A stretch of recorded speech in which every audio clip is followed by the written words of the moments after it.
So since I can't make up my mind on how I feel about the Daytona race from Saturday night, I really liked how the racing was, how you could pass on the leader, but the wrecks I just did not like, and how many wrecks we had, and I wish we could kind of change that and go back to a package where like there was good racing but also less wrecks.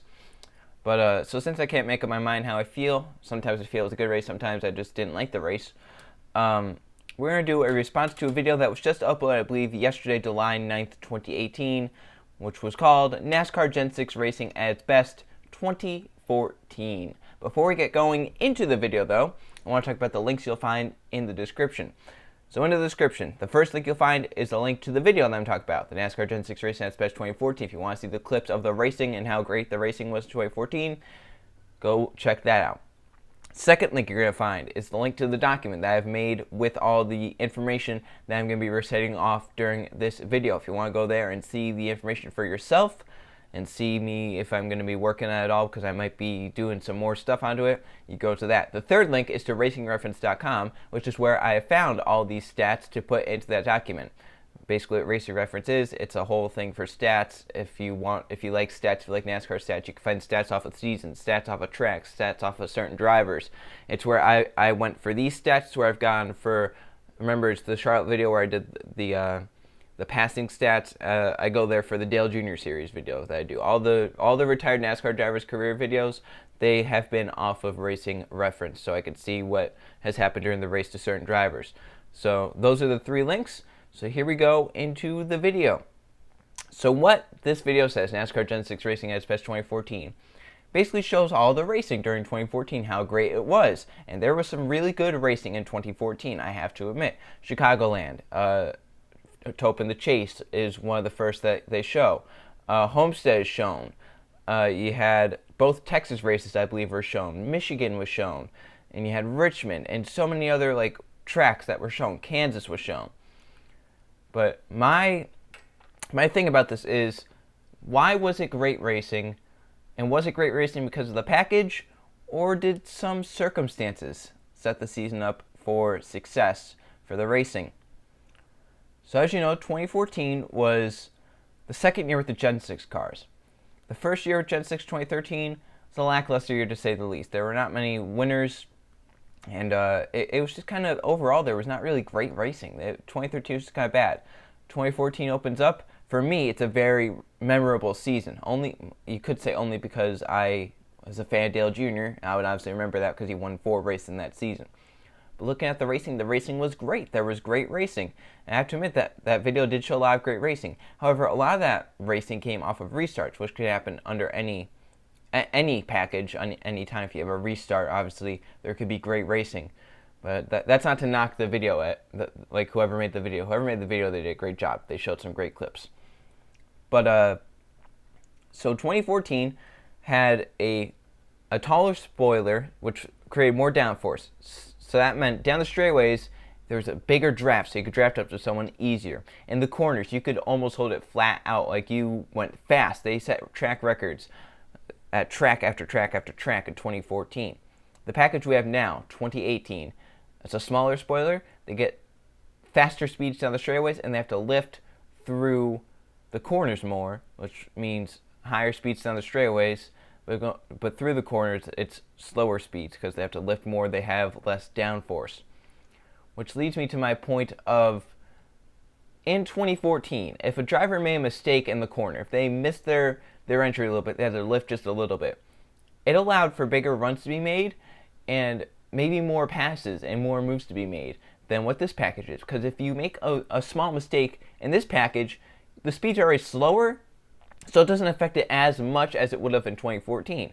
Middle of the corner speeds in 2014 could have ranged from like 180 miles an hour, and if you made a mistake, you go down to 170.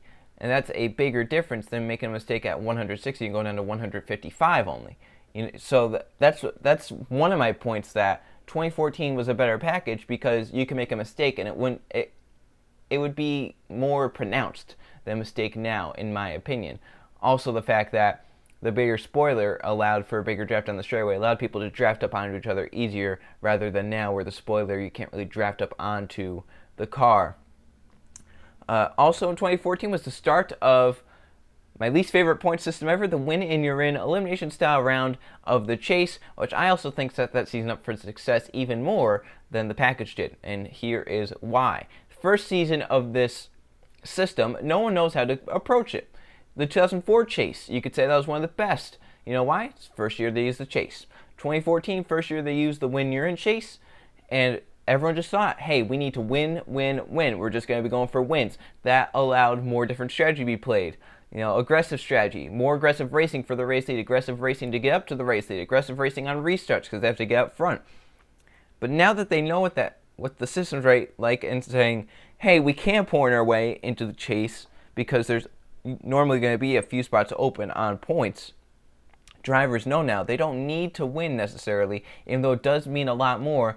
They could still not want to wreck out so that they don't gain points. They don't want to take 2 tires and then wreck out on a restart rather than, let's say, run 7th and get a good point save because they know they can point their way into the chase. That's another opinion on why I think 2014 was good.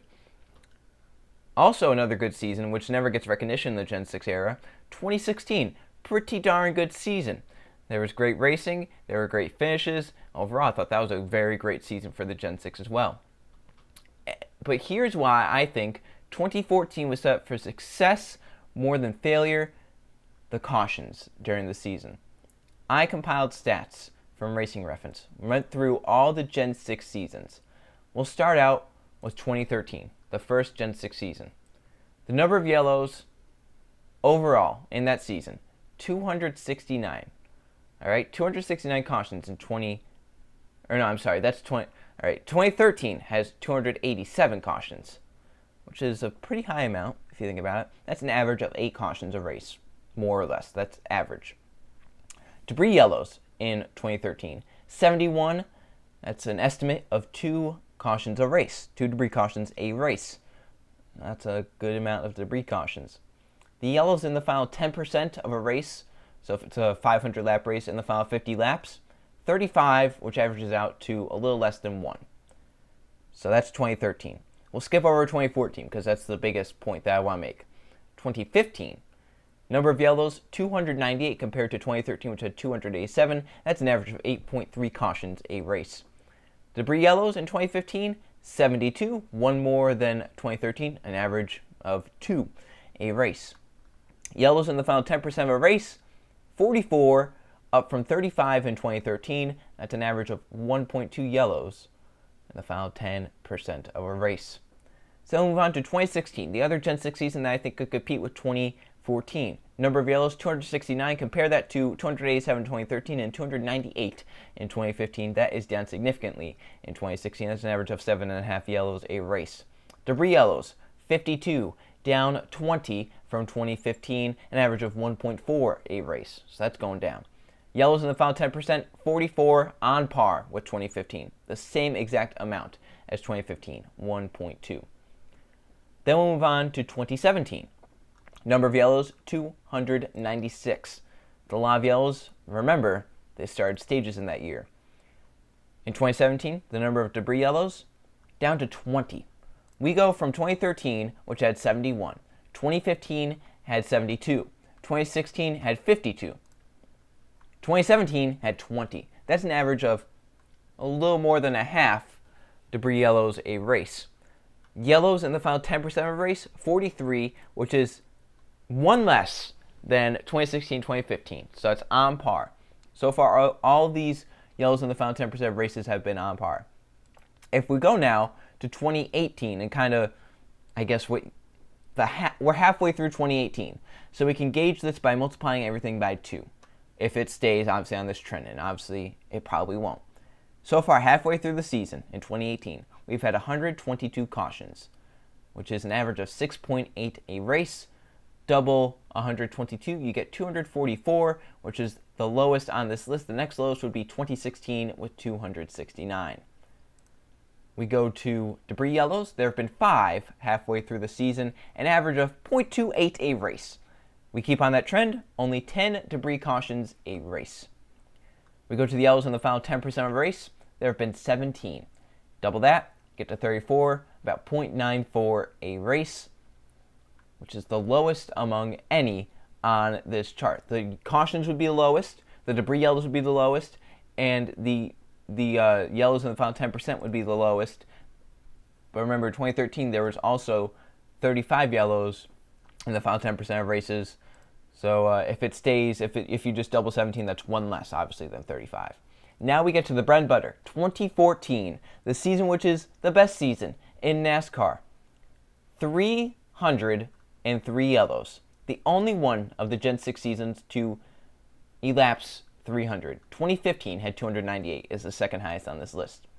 We go on to debris yellows, 82, an average of 2.3 a race, 10 more than the next highest, which was 2015.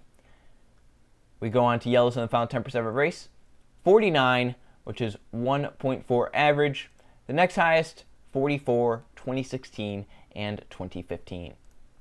Which is why, in my mind, 2014 was set up because of all the yellows that they had and all the quote-unquote debris yellows that they had.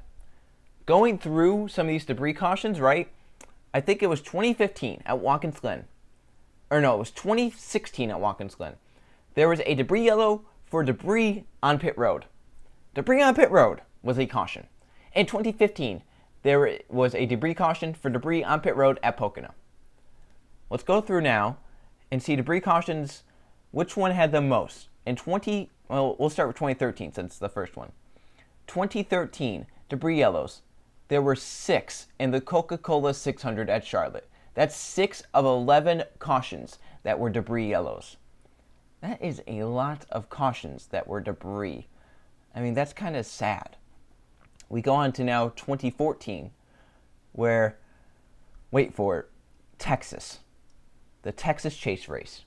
The second race of round number 3 of the chase. 7 of 13 cautions were debris. And I looked at that race more in depth. The first 7 cautions were debris cautions, which then set up a restart with a crash, a restart with a crash, a restart with a crash, a restart with a crash. There were 7 debris cautions, then there were 6 green flag moments of 6 laps or less. The highest green flag amount in those final few races were 6. That is sad because of the debris cautions. 7 debris cautions lead to a few more 6 more cautions, and in those cautions with crashes, the longest run was 6 laps twice. So it was either 6 laps or less. That's a sad stat. We go to 2015. Debris yellows, I'm looking through, and I see a few had 4. I don't see 5 anywhere. So there was a lot of, or no, here's a 5. Fontana. 1 coming to the white flag, there was a caution in 2015 at Fontana. 2016, they started to cut back on debris cautions a little bit, but there was still a good amount. There was Richmond, which had 4. The first Richmond race had 4. That's half of the cautions there. We go to 2017, where they really calmed down debris cautions. Texas, the first Texas race of 2017, had 4. And now so far, the races in 2018 with the debris caution: Daytona, Richmond, Talladega, Pocono, Chicago. I mean, it's just kind of... It's really reminding me of 2013 and the amount of winners and the amount of different winners, and the fact that there have not been a lot of yellows and whatnot. Which is why, in my mind, 2014 is one of the best seasons, because they had so many yellows and so many debris cautions, debris in quotation marks. So was it all circumstantial on why 2014 was a great season? I don't know. I'll just say 2014 was a great season, and I feel that way, and I feel like 2014 did a great job with the season. But did the cautions, did the cautions really help that out? There were debris cautions all throughout the season. The yellows in the final 10%, so obviously people are going to be going for wins harder. So I really don't know what to say about that. I really don't. But in the document, if you're at it right now, I will be adding more stuff into it. I will definitely be doing the Car Tomorrow cars. And I'm going to be splitting all these things up into 3 different seasons. So what I'm going to do is going to do 2012, 2011, 2010 on one page. And then on another page, I'm going to do 2009, 2008, 2007. So basically that splits it into 2012, 2011, 2010 were the seasons with spoilers. Obviously 2010 had a few with wings, but mostly spoilers. And then 2009, 2008, 2007, there were races with wings there. Obviously 2007 was another Gen 4 season with wing, so I'll just include that. And then maybe I'll do 2006, 2005, 2004 as chase era with 2004, 2005, 2006. 2004 started the chase, green, white checker, and all that. And I'll do 2003, 2002, 2001, obviously, and I go into the 90s and all that if I go that far. So that's what I think about that, and why maybe 2014 was so good. If you think it's maybe just because of the package, leave your thought down in the description, or not in the description, in the comments. But otherwise, that's my opinion on 2014 and the debris cautions in NASCAR and all of it going down, number of yellows and stuff. Otherwise, I'll see you guys for the next one.